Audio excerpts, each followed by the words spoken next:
우리를 통해서 하나님의 성품을 우리에게 말하세요. 하나님의 성품 가운데 가장 큰 성품 뭘까요?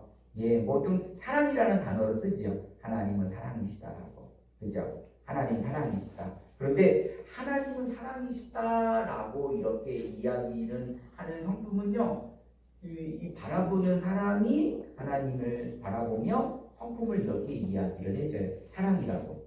그런데요, 하나님은 우리를 통해서 기쁨을 요구를 하세요.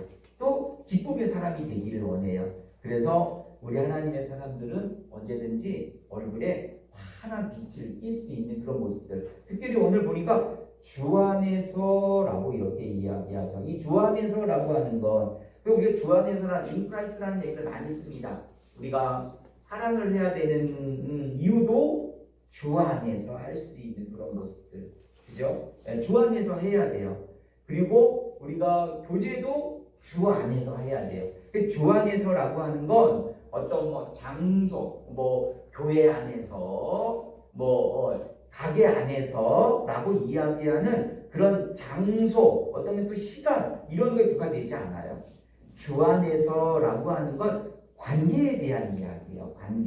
관계에 대한 이야기가 이 주 안에서라고 하는 그런 모습이죠. 주 안에서 항상 기뻐하라. 내가 다시 말하노니 기뻐하라 라고 이렇게 이야기해요. 왜 바울은 이렇게 기쁨을 강조를 할까? 그런데요, 오늘 바울이 이야기를 할 때 바울의 상황은 기뻐할 수 있는 상황이 아니에요.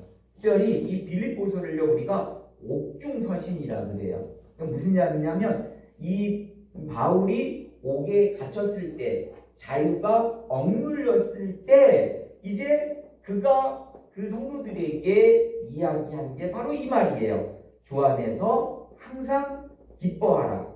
내가 다시 말하노니 기뻐하라 라고 이렇게 이야기해요.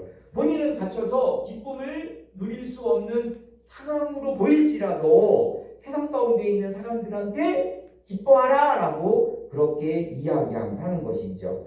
예, 우리가 참 늘 기쁨을 유지하는 건 힘듭니다. 오늘 보니까 항상 기뻐하라 라고 이렇게 이야기해요. 데살로니가전서 5장 16절, 17절, 18절에도 뭐라 그래요? 항상 기뻐하라.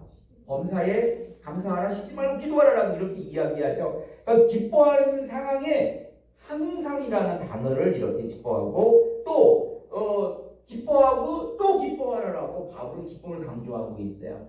왜 그럴까요? 왜 이렇게 기쁨을 강조할 거예요? 우리 안에 기쁨들이 많이 사라지기 때문입니다. 우리가 기쁨을 어렵게 느끼는 이유가 뭘까요? 기뻐하고 싶은데 기뻐할 수 있는 힘이 없다는 사실을 우리는 현실 속에서 늘 맞닥뜨립니다. 주님, 내가 웃는데 웃는 게 아니에요 라고 이야기하고 싶은 게 우리들의 상황이라는 거죠.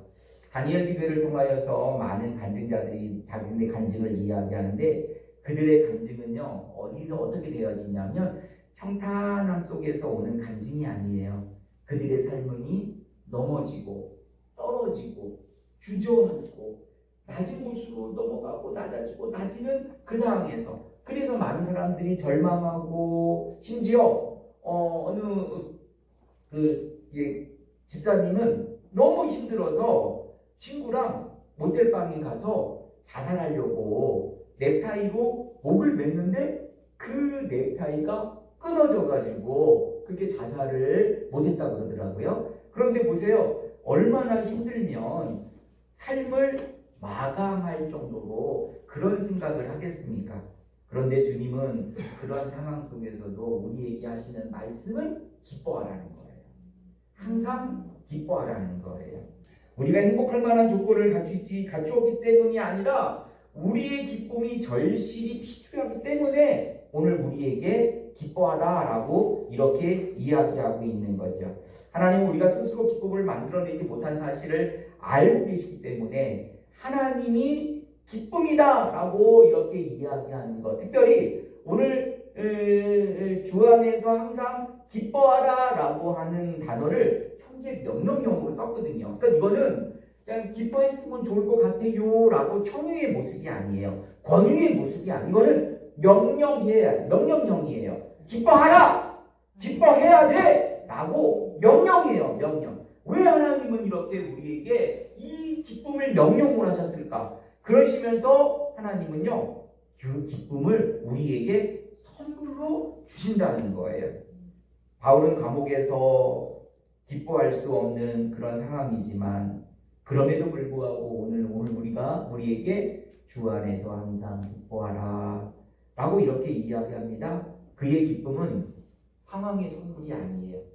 그의 상황을 보면요, 좁은 집이라고 하는 곳에 가택이 되어져서 그리고 그의 이 손과 발이 묶여지고 만나고 싶은 사람을 만날 수 없는 그런 상황, 왕래는 하지만 내가 나갈 수 없는 그런 상황이에요. 그러니까 기쁨은 상황의 산물이 아니라는 거예요. 기쁨은요, 관계의 산물이에요. 그럼 이게 기쁨이 상황의 선물이라면 가난한 사람들은 늘 물상도 있고 늘 눈물 흘리고 애통하고 이래야 되잖아요. 부자들은, 많이 가진 사람들은 늘 웃고 즐기고 이래야 되잖아요. 그런데 그렇지 않아요. 많이 가졌다고 항상 기쁜 게 아니더라고요. 그리고 너무나도 힘들고 어려운 상황이고 가난하다고 늘 슬픈 게 아니에요. 그 가운데서도 기쁨은 우리에게 선물로 주셨고 상황의 산물이 아니라 관계의 산물이기 때문에 우리가 연약하고 넘어질 수밖에 없고 힘든 상황 속에서도 웃을 수 있다는 거죠. 그리고 기뻐할 수 있다는 거예요. 사랑하는 성도 여러분, 예수 그리스도와의 친밀한 관계 속에서 흘러나오는 영적 샘물이 바로 기쁨인 것이죠. 그래서 바울은요, 그렇게 고백하는 거예요. 나는 갇혀 있으나 그리스도는 나를 가두지 않으신다. 나는 묶여 있으나 내 영혼은 자유하다. 나는 어둠 속에 있으나 내 안에는 빛이 있다. 나는 혼자 같으나 주님은 나의 곁을 떠나지 않으신다.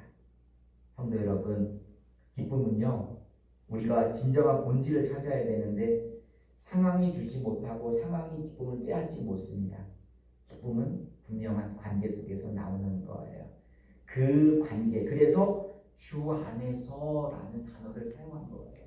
관계예요. 하나님하고의 관계가 되어지면 우리는 기뻐할 수밖에 없다라고 이렇게 얘기하는 거죠.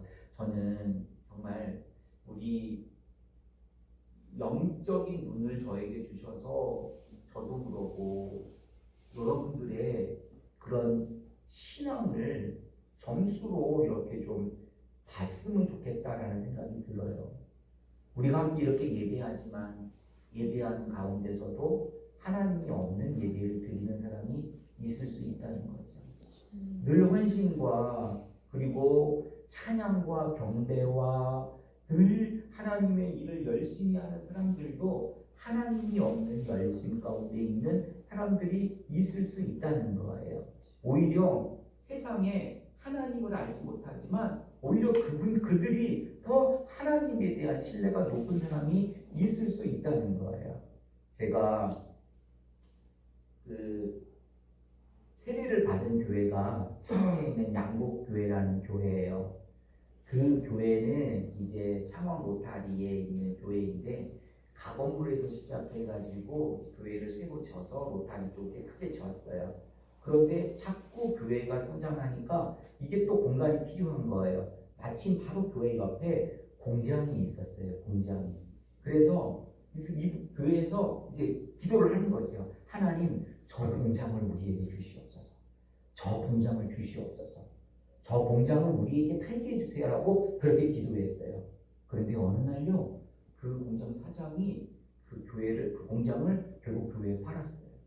그런데 이분이 뭐라고 얘기했냐면, 당신들이 공장을 팔라고 그래서 망하게 하라고 해가지고 결국 그렇게 당신 때문에 망한 거라고. 근데 성도들은 아니요, 우리는 그렇게 한 적이 없는데요. 근데 이분은 그렇게 생각하는 거예요. 그러니까 그걸 보면서 묵음이 되게 큰 거예요. 교회 사람들은 대면 말고 대면 감사 이런 모습이었는데 공장 사장은 이게 정말 결박했던 거죠. 그래서 결국 그 공장을 좋은 가격에 사서 그리고 그곳에 사무실에다가는 유아실도 만들고 영화관상들을 만들고 커피 나눌 수 있는 공간 만들고 공장은 뜯어가지고 지붕 만들어서 거기서 운동을 하는 운동장의 모습으로 이렇게 사용했던 이 모습이 있어요. 우리가 세상 사람들은요 교회가 그렇게 기도했기 때문에 이렇게 됐다라고 하는 믿음이 있는 거죠. 그런데 당장 교회에 있는 사람들은 별로 그거에 대해서 생각을 안 게 우리들의 모습이에요. 이게 단적인 뭐 이해하지만 우리가 살아가면서 정말 하나님의 신뢰도 그리고 하나님 안에서의 이 관계도가 형성이 되어진다 그러면 웃지 말래도 웃을 수밖에 없고 그리고 정말 기쁨이 넘쳐날 수 있는 삶을 살아갈 수 있는 그런 귀한 관계의 모습으로 우리의 상황을 바꿀 수 있다는 거예요. 그래서 여러분 우리가 기뻐하기 위해서는 먼저 관계를 정립하셔야 돼요. 하나님하고 나의 관계가 어떤가? 예수님하고 나의 관계가 어떤가? 근데 목사는 알 수가 없어요. 여러분들이 일주일에 한 번, 두 번 이렇게 교회에 오셔서 여러분 교회에 오실 때는 늘 예쁜 모습으로 좋은 옷을 입고 이렇게 오시잖아요. 그리고 오시면 아 목사님 이렇게 얘기하잖아요. 그죠? 저는 여러분들한테 속을 수도 있다는 거예요. 네. 그 전 교회 오기 전에 막 세상 사람들하고 막 싹싹 바꿨다가 교회 와서 아 목사님, 뭐 권사님 이럴 수도 있다는 거예요. 여러분 주 안에서라고 하는 단어는 이곳에서뿐만 아니라 세상에서도 그 관계는 유지돼야 됩니다. 그래서 내가 만난 모든 사람들에게 죽게 하듯 해야 됩니다. 예, 단순히 교회 안에서 성도들만 목사만 죽게 한 것이 아니라 이 땅에 있는 모든 사람들도 죽게 하듯 할 수 있는 여러분들이 되셔야 돼요. 그 관계가 먼저 되어지면 절로 기쁨이 넘쳐날 수 있다는 거예요. 기쁨을 잃어버리면 우리의 영혼은 천천히 메말라갑니다. 뭐 그런 코미디 프로도 있지 않습니까? 웃으면 복이 와요라는 단어도 있지 않았습니까? 예, 기쁨이 없어지면요 우리의 영혼이 메말라가는 거예요. 우리의 영혼이 왜 메말라갑니까? 염려가 기쁨을 삼키기 때문에. 염려는 작은 여우처럼 우리의 마음의 밭을 잠식합니다. 내일을 걱정하다 보면 오늘의 은혜를 보지 못하는 것이죠. 또 우리의 영혼이 메말라가게 되는 이유가 너무 비교를 해서 그래요. 비교가 영혼을 어둡게 합니다. 세상은 끊임없이 우리에게 말하고 있는 거죠. 저 사람과 비교해봐. 너는 부족해. 더 가져야 돼. 계속 비교의 의식으로 살아갈 수밖에 없는 게 우리들의 모습이에요. 그런데 하나님은 말씀하십니다. 너는 내 사랑하는 자녀다. 너는 이미 충분하다. 비교를 버리신다 그러면 우리의 영혼이 메말라지는 것을 다시 기쁨으로 살릴 수 있다는 것이죠. 또 이렇게 우리의 영혼이 메말라가는 이유 중에 하나가 상처가 많아서 그래요. 상처가 우리를 움츠러들게 합니다. 제가 며칠 전에 모임을 하다 늦게 왔더니 아내가 혼자 밥을 먹고 있는 거예요. 저녁에. 나는 집에 가서 집사람이랑 밥 먹으려고 저녁 먹고 가요 라는 것도 꼬리치고 왔더니 집사람이 밥을 먹고 있는 거예요. 그들이 나보고 밥 먹게? 이러는 거예요. 와, 나 이게 너무 상처가 되는 거예요. 너무 상처가 돼가지고 안 먹어라고 집에 가서 사무실 가서 혼자 빵 먹었거든요. 이게 아무것도 아닌데 그거 뭐라고 그게 그죠? 그게 뭐라고? 근데 또 그런데 어제도 제가 어디 갔다 왔더니 집사람이 뭐 컨텐츠 작업하냐고 밥때가 됐는데 밥 줄 생각을 안 해요. 여보 밥은 이러다가 먼저 사무실 왔거든요. 그랬더니 왔더라고요. 여보 밥이 없네 이러는 거 해가지고 내가 얼마나 또 이게 아무것도 아닌 것 같은데 마음에 막 상처가 되는 거예요. 나는 가족이랑 밥 먹으려고 아내랑 밥 먹으려고 그래 왔는데 이게 아무것도 아니게 상처이더라고요. 아무것도 아니게. 여러분 중요한 건 그거죠. 우리는 아무것도 아니고도 상처받을 수밖에 없는 그런 사람이라는 거예요. 네, 제가 최근에 여기가 쓸려가지고 넘어졌는데 뭐 메디페아민을 붙여놨더니 한 3, 4일, 일주일 정도 붙여놨더니 어느 날 봤더니 자연스럽게 낫더라고요. 여러분, 주님 안에서, 주 안에서라는 관계가 회복되어지면요, 그 상처가 하나님의 말씀으로 자연스럽게 치유가 되는 거예요. 그런데 그 관계가 깨어지니까, 관계가 안 되어지니까 상처가 계속 상처로 남는 거죠. 아내를 볼 때마다 밥도 안 주고 이렇게 될 수밖에 없는 거예요. 그러나 우리 하나님은 하나님의 관계가 주 안에서라고 분명 관계가 된다 그러면 우리 안에 있는 상처가 다시 회복될 줄 믿습니다. 하나님은 그 상처 깊은 곳까지 찾아가서 치유하시는 분이라는 사실을 우리는 분명 기억해야 될 줄 믿습니다. 그러면 그렇게 주 안에서 관계가 있는 사람들은 어떤 모습으로 살아가냐? 그들은요, 기쁨을 바라보는 눈을 갖게 되어집니다. 자, 무슨 말이에요? 우리는 늘 무엇인가를 바라봅니다. 바라보는 곳에 바로 우리의 마음이 묶인다는 거죠.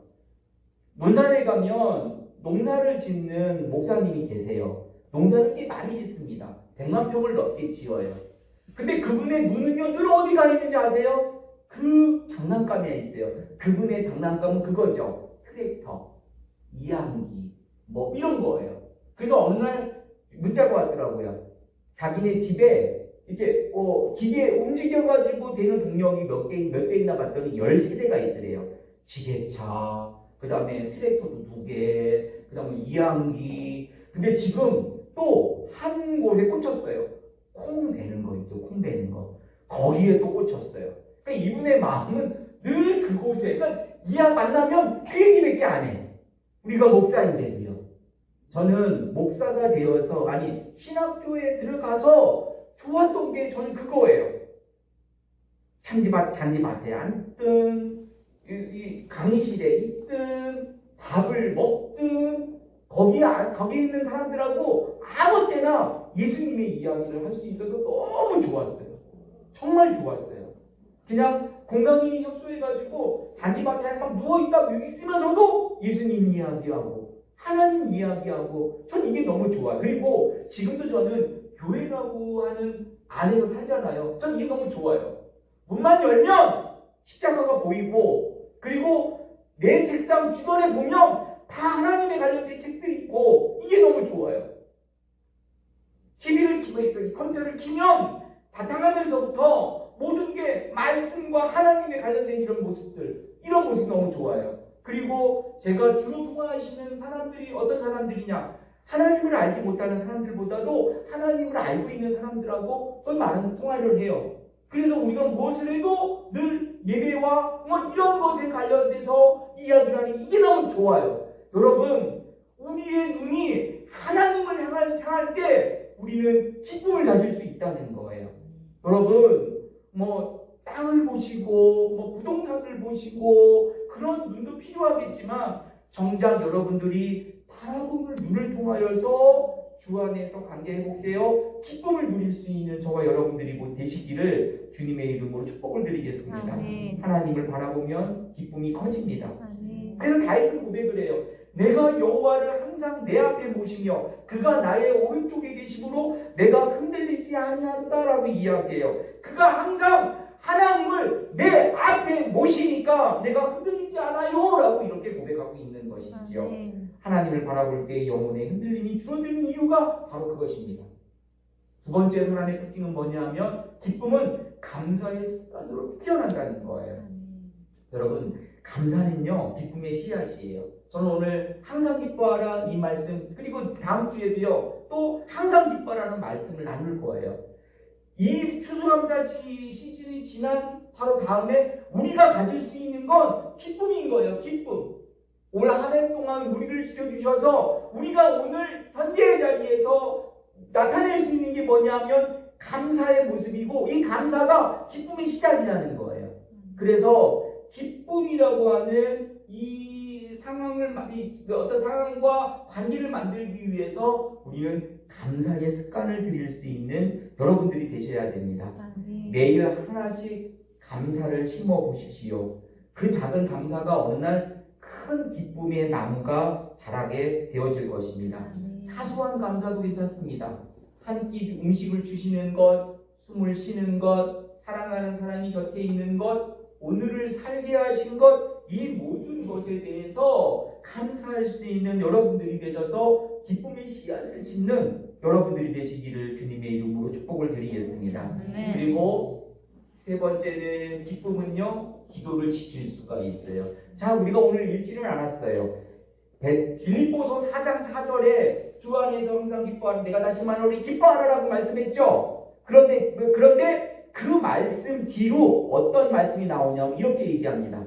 자, 빌립보서 4장 5절부터 7절까지 이렇게 얘기해요. 너희 관용을 모든 사람에게 알게 하라. 주께서 가까우시니라. 아무것도 염려하지 말고 다만 모든 일에 기도와 간구로 너희 구할 것을 감사함으로 하나님께 아뢰라. 그리하면 모든 지각에 뛰어난 하나님의 평강이 그리스도 예수 안에서 너희의 마음과 생각을 지키시리라 라고 말씀하세요.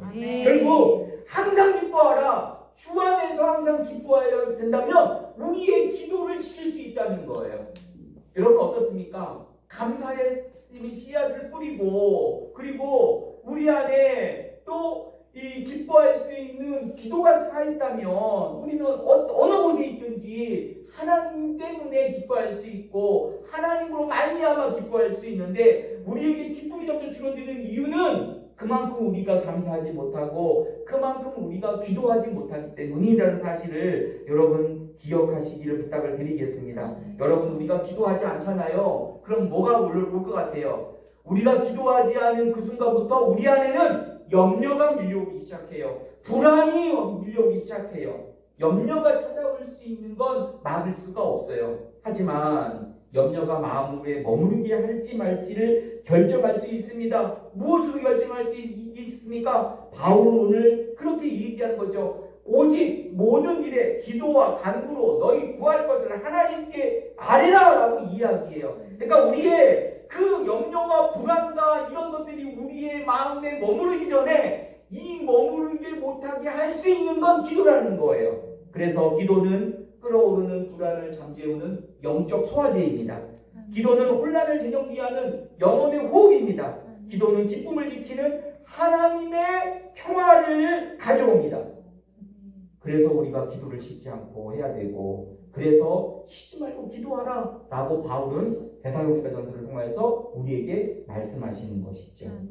사랑하는 성도 여러분, 결국 우리는 말씀을 통하여서 유추할 수 있어요. 결론을 뭐냐면 하나님은 우리가 기뻐하길 원하신다는 거예요. 우리가 기뻐하길 원하신다는 거예요. 하나님은 우리의 성공보다 우리의 기쁨을 원하신다는 거죠. 하나님은 우리의 업적보다 우리의 영혼의 밝음을 원하신다는 거예요. 하나님 우리가 열심히 사는 것보다 우리가 하나님을 신뢰하여 서여서 기뻐할 수 있음을 기뻐하는 것을 원한다는 사실입니다. 하나님은 기뻐하는 자를 귀하게 여기십니다.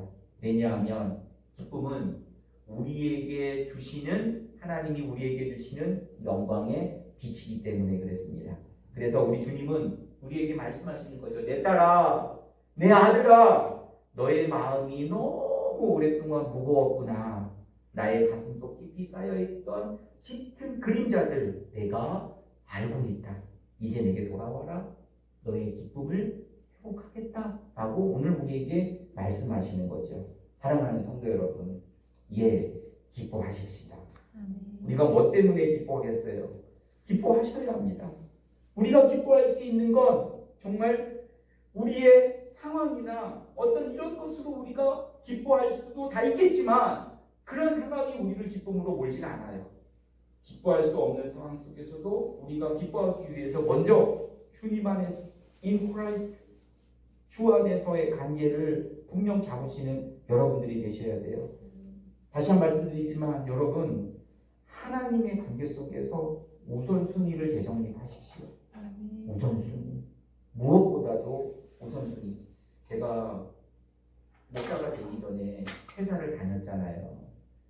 아침에 시작하기 전에 체조를 하고 구호를 외쳐요. 첫 번째도 뭐, 두 번째도 뭐, 세 번째도 뭐 이래요.